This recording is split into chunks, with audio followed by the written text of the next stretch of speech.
Endless mode shakes up Sulfur in the best ways possible, adding in a bunch of new content and gameplay features that we've never seen before. Most notably, the perk system when in an endless run. Every time you level up in endless, you'll be given the choice of 4 cards, a stamp, a reroll, or a banishment of any of the cards. Those cards can have just about any item, vendor, station you can imagine that's in the game. I wanted to break down these cards and give you guys examples of ways that you can better utilize them, or ones that maybe you should banish because they're not that great at all. I thought it could be fun to turn it into a ranking, even though every card is going to be situational most of the time, except for some that just stand out and above the rest of them. And I'm not doing all like 10,000 options that you could possibly get. I broke it down to about 23. If I realize I forgot any, I'll add them in as honorable mentions or something just to make sure we go over them. And if I still don't realize I didn't add them, you could put them in the comment section below, and then everybody can get that information from you, you friggin' sweetheart. Feel free to post your favorites as well, or tell me how silly and brain damaged I am because I didn't put yours at number 1. Arguing against my number 1 is crazy though. There is one card that is so freaking good. We already Mr. Beastified it. We're 5 seconds in. Starting at the top of the pile and the bottom of the barrel is Shard Pickup Range. In endless mode, the cards can be buffs that are permanent, they could be summons, they could be spawns, they could be buffs that are only for the stage, or they could be a quick use. To have a permanent buff be at the very bottom might seem controversial, but I do have a good reason for it. All the card does is increase the range you pick up XP shards by a tiny bit, and that lasts the entire run. It sounds pretty good, right? One of the best tips I can give you if you want to go far in endless is to space out your level ups. Every level requires more XP than the last one, which is a system that makes a lot of sense. That's why every video game since the dawn of time uses that XP system. It's not complicated. Whoa! Let's go, dude. I got a lolly. Oh my God. So if you want to get some more of the high-end perk cards when you're later on in stages, having too much XP that you need to get to even get a level is not going to benefit you. And if you've increased your shard range pickup so much that you can't help but pick up the XP shards, it's actually detrimental. Your first thought might be, well, at the end of a stage, it pulls in all the XP anyways. And you're right. But there is a big catch to that. You don't level up at the end of that stage, you level up when you get to the next area. And when you arrive at that next area, you will only level up once, regardless of how much XP was left on the field. So it can be incredibly strategic to avoid XP and find a camping spot once you get some of the best perks in the game, which we will go over. I'm not going to Mr. Beastify this too much, but we will get to those and you'll know what I'm talking about. You'll want those. But a shard pickup range you want to avoid. Right after that, it's the chest card. It's cool, I guess. If you're going in with no items, you could really benefit from that chest. You might even find some food if you're low on it. Oh!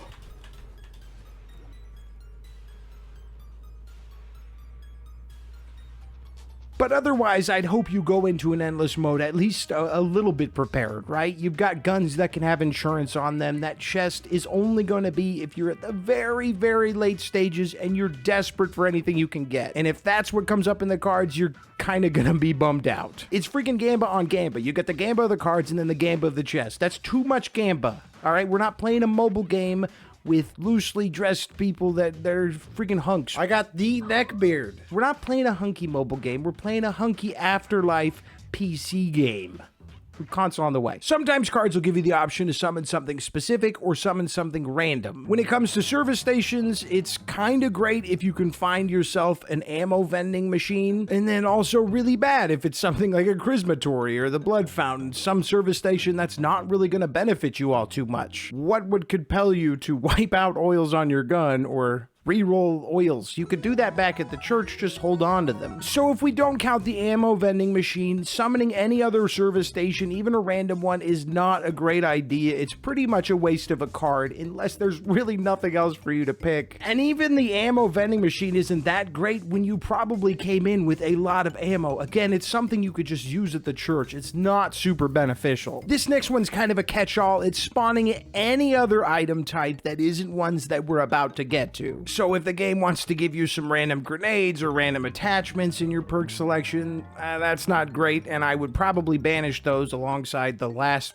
3 or 4 that I said. Maybe not the random service station if you've made it very far, or the chest. It's complicated. You're probably going to end up banning a lot of these item cards, these random crap that you don't really want. Won't make too much of a difference because it's basically infinite or even endless, about as many cards as you could get. The next permanent buff that you'll get for an entire run is increasing ammo spawn. This sounds pretty good, but all it's going to do is increase the amount of ammo that you can get from the cards, not the ones you'll pick up off the ground. Not that I've noticed. I did do a little testing around it. Considering that you already get about 500 of any ammo type, even shotguns or BMGs, this isn't that special. You're already getting a whole bunch when you pull that card, and again, hopefully you brought in ammo when you came into your endless run. The cooking stove is niche, and you're probably only going to do it at later levels if you found some pizzas or had full pizzas in your storages. It's good, but it's not the best, and it's not something you'd prioritize unless it's a very specific situation. This is the churning point from going from bad choices pretty much most of the time to what can be pretty good if you get lucky, and you have to have it at that very moment. For numbers 17 and 16, unless I had to add some numbers on here, this should be the accurate numbers. It's a twofer, being melee damage increase, which is actually pretty good, and melee XP, which is really good if used correctly in lower stages, because practically every stage after stage 1 is going to have a lot of explosive enemies, poison enemies, any elemental enemies really, high health enemies, Novanian guards that you can't really hit consistently with your melee, so doing this might seem like a great idea in stage 1, but everything else, prioritizing melee is going to end poorly for you, unless you're like a goat with the nunchucks and you're just deflecting everything as you roll around, you Bruce Lee looking ass.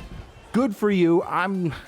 I'm not going to even attempt that. I'd rather use my guns that have been tearing holes in people. They're really good for early game. Some of the best, but after that, not so much. Spawn ammo can be useful if you've been playing for a while and you've run out of ammo on some of your favorite guns, or you forgot to bring in some. That's all right. We all make mistakes. You didn't want to head back just because you weren't able to use one of your guns. Infinite ammo being right after that is probably going to make some people question what my process is here, but let me explain. Obviously, it's a great perk card if you refuse to use infinite ammo weapons, especially for your primary. I think it's best to have a couple infinite ammo guns on you at all times in endless mode. You know why. I'm not going to say the exact reason why, but I've said it a few times now, and it's starting to feel weird if I keep saying it. Because of a certain perk that's so freaking good, alright? I gotta say it. I don't want to be, like, vague. If you don't have a lot of stockpile ammo back home, this could be something you seek out. That's why it's not at the back. We're into the pretty good to great section now, folks. This is where things are really picking up. There's some great perk cards in this game. It's self-explanatory, though. You get infinite amount of ammo. Pretty great. And I do recommend having at least one gun that has some really high damage output, something that would maybe help you fight bosses or bigger enemies that doesn't get weighed down by the Tetris and Mosquito. Those are 2 oils you can remove from that gun and put some extra damage or projectiles or even an enchantment. So infinite ammo guns, the best in the game for most people, but you shouldn't run with only infinite ammo guns, especially when it's an opportune time to just get the infinite ammo perk, my friend. Still gotta reload though, which sucks. Takes too long. Summoning vendors can be great not only because you save your state when you talk to a vendor or open a storage, but you might also get some good food from some of them, or some more ammo, repair kits, crap like that. Spawning a trinket coming in this high seems super weird even reading it, but it's time for another endless mode secret. Maybe not a secret, just something I realized that helped me get all the way to stage 42 in endless. It was definitely my saving grace of my loadout. The instant defibrillator. And even a micro chance of being able to spawn an instant defibrillator in the middle of a run, especially in the late game, is incredible. It brings you back from the dead, so no getting one-tapped, no getting snuck up on. The one downside to these defibs is it's hard to tell when you die. I think there should be a sound or a notification that, hey, you used a defib, maybe at the sound of it breaking. It's completely unceremonious. You just lose your defib, and then you have to go in your inventory, and you're like, oh, I guess that's gone now. Let me slap on another, because I would probably bring 4 or 5 defibs in with you if you're planning on going for a while. They're like food, but better, sort of. That kind of not the case, really, but it also is. But isn't. I wish there was a food that would bring back from the dead. What can I say? They're supposed to give you 50 health when they revive you, but instead they're giving you half of whatever your health is. So if you've increased your health to like 1,000, that's 500 free health right away. Spawning food is obviously gonna be great, especially if you get like 3 full pizzas. That could completely turn your run around. 3 pizzas, 3 full pizzas equals 18 little pizzas. That's 18 slices, bitch. I get excited thinking about free food. It's great in real life. It's pretty friggin' great in Sulfur as well. It's not the worst. At the tippity top of the top 10, we've got a great option for most builds unless you come in with some crazy high movement speed, but I wouldn't do that anymore. That's the movement increase buff. Getting a permanent buff that will give you extra speed for the rest of your run really opens up what kind of armor you can implement into your loadout. Still bring the SULFURs, having a triple jump is always going to be clutch. Or you can earn your speed back from the dunce cap, get those 4 extra jumps. I mean, that's an option too, but put whatever you want on your feet then. Because of this being an option, I use the plate carrier now and not have to worry about my negative speed buff. 1 or 2 of these and I don't even really notice it. Number 9 being thorns is something I really enjoy, and I would love to do a full run where I only prioritize thorns because getting hit and having the chance to straight up kill an enemy is hilarious. And since it's permanent, you could just keep stacking them. If you were to find a way to get this every single level, you'd basically just be like a walking spite machine. Don't hit me or you will perish, bud. Most games, thorns isn't great and a lot of people try to avoid it. I don't know if I say most games, but it can be a very niche choice in a lot of games. In Sulfur, it's great. If you don't have anything else to pick, it is an awesome default option. Just increase that a little bit. Sure, you might want some other cards, but it's not the worst case scenario, and it could work at pretty much any moment. I remember being around like stage 30 and being so confused when enemies would hit me and die, being like, oh, were they poisoned or something? Did somebody accidentally hit him some friendly fire? Nope, that's the thorns. You could forget that it's there. Like fantasy football, it's a set and forget. Summoning storage, whether random or specific, is incredibly important. This is where we hit the SSS+++, the upper echelon. You're saving your state. We went over that. But not only that, before you go into an endless run, make sure all of your storages have 1 to 2 extra guns, repair items if you want them, a whole bunch of health potions because they're incredibly easy to grind through forest, and if you're playing endless, you've already beaten forest, and whatever else you think you might need while out on a run. You're going to use these as a restock option. If you're taking endless serious, that's what you want to focus on now. You should empty out all of your storages, fill them with just the necessities for when you're on your really long run, and utilize the crap out of these. Without these, I don't think I would have made it past stage 20. I don't know if I would have made it past stage 10. I did notice a bug with only getting one of my gun racks. It would say spawn gun rack or a random gun rack would come in. I never ever got the right gun rack. I only ever got the left one. Just be careful with that. Maybe put all your guns on the left gun rack or the right gun rack. Do a run, have it spawn a gun rack, see which side you get, and then go off of that, because I went all the way to stage 42 and only saw the left gun rack despite prioritizing them because they offer really good cover, especially against Ovanian guards. Repair all is one of the 2 uses that I put in here. I can't really think of any others. I guess I didn't put escape as a card, but escape is obviously the best. You want to leave, get out. I think it's awesome that they gave us the option to repair everything in our inventory rather than just what we have on us, like our armor. You could even do this instead of repairing with Ralphie. You could jump in, grab a stamp, repair all your stuff, and then escape with your rerolls, and you just got a free repair. It's a little convoluted, and I would just stop being a cheapskate, but it is an option. It's a great choice, and you're gonna end up having to use it at least once or twice every run. I think you will. I think you will. You will, pal, alright? Full heal goes hand in hand with it, but once your health gets super high from max health increases, oh man, I just spoiled an upcoming card. What a dummy. You will be tempted to use this nearly every time it shows up. Say you got 1500 health and your bar is down to the last quarter. You're gonna want to use it. You're gonna save a bunch of food that way, and that food was never gonna get you to full heal unless you're just rocking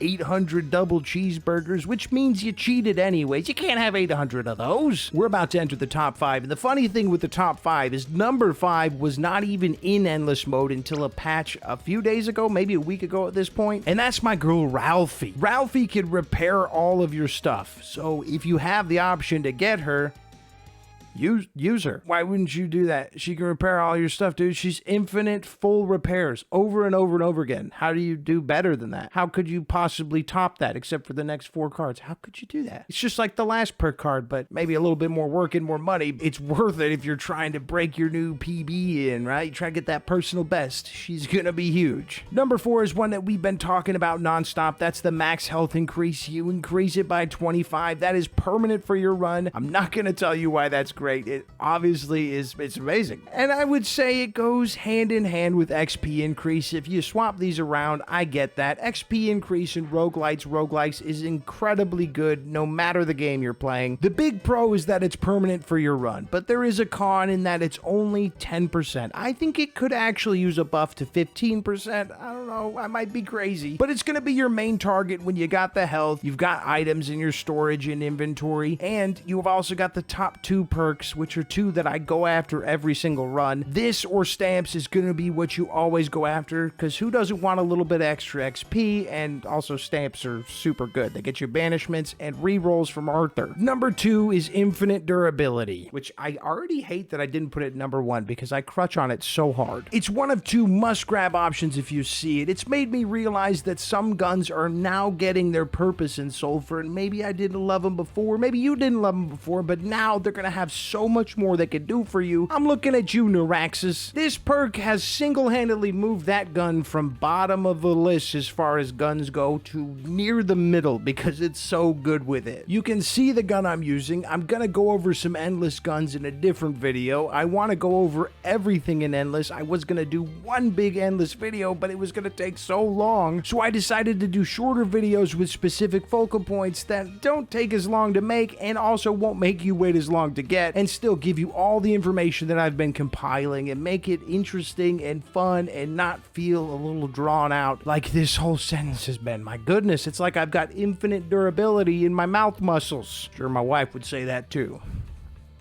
Not only do you get infinite durability for your guns, but also all of your armor. I mean, it's self-explanatory. This makes your infinite ammo guns go from being great to being absolutely phenomenal in a moment's notice. You're gonna use your rerolls for it. You're gonna dump your banishes on everything else for it. You're gonna wanna build your loadouts for it. It's so freaking good whether you're an infinite ammo enjoyer or not. But number 1 is obvious to everyone who sees it in any video game that they've ever played, and that is double damage, twice the damage. When you get to stage 20, there's a rollover. All the enemies grow in size, get more health, get more damage, and if you don't get double damage, every round becomes a slog, and it's basically just counting down until you use all of your inventory and you have nothing left to save you. But the double damage will keep you in from at least stage 20 to stage 40, but it is only per stage, not permanent, obviously, or else endless runs would go. Would they be endless? They would be endless for anyone, and then that's not really a fun challenge. Stage 40 and up is gonna still be quite a slog, even with double damage, but it obviously helps. I don't need to explain to you why having twice as much is better than practically everything in the game. I guess it's totally subjective. There's no way to look at this objectively, especially when it all comes down to situations. So don't be mad at me if I didn't praise one that you find yourself using frequently. I was basing this off of my longest, my PB, my personal best of 42 stages and 5 waves. That's where all of this was plucked from. I've been sitting on it. I've been waiting to talk about these perk cards because they're super exciting to me. It's the biggest way that Sulfur has changed, is adding these in to endless mode. My God, I feel like I'm talking such long successions. I need to stop. Okay, I'm done cramming every little thought I could think of, unless I accidentally forgot some cards, which I might have. Honorable mentions right here. Turns out I totally forgot to mention the ability to summon allies with your cards. Tough companions, I think is what they call them. And that's because it's complicated, and I want to talk more about those when we go over guns I like to bring into Endless, like a Charm gun, and the effects that Charm has in Endless being different from anywhere else. The companions that I would choose to bring in if the card came up would be like a Novanian Guard, the Barrel Boys, the Snipers from Desert, the Twerkers, but that one's just for me. They're far from a bad option, and I'm happy to mention them honorably. And for the biggest honorable mention, it's going to the channel members. In fact, these guys are in the 5 or 6 S's and 7 or 8 pluses range when it comes to how great they are in the universe. They give some extra support to my family and I every month. They don't have to do it, but they do it anyways. I can't help but appreciate them, and when it comes to any ranking, any tier list, they are at the tippity top. Thanks, you guys. You don't have to do that. I hope you had the best Christmas. Tell me in the comments, my members, did you have a great Christmas? If not, that's not fair. Life's unfair. Can't wait for that Malcolm in the Middle reboot. The Life's Unfair comes next year. I think it's going to be great, but that's not beside the point. It's not important. What is important is I'm going to make a lot more Endless videos. If you like this one, let me know what else you'd like to know about Endless. Maybe I could find a way to make an entire video about it, whether it's long or short. I just want to help you guys. I'm always looking out for your video recommendations. But I have a bunch I already want to make, so I'm very excited to keep talking about Endless Mode. It has brought a brand new level of fun to Sulfur. The end game is as great as you thought it would be. I love it. I love it, and I don't know, I don't even want to change it, but I also want more modes. They're capable of making just another great mode on top of the base game. Give me more. I want more. I'm being selfish. It's 2 days before Christmas, and I decided to be selfish. Shameful.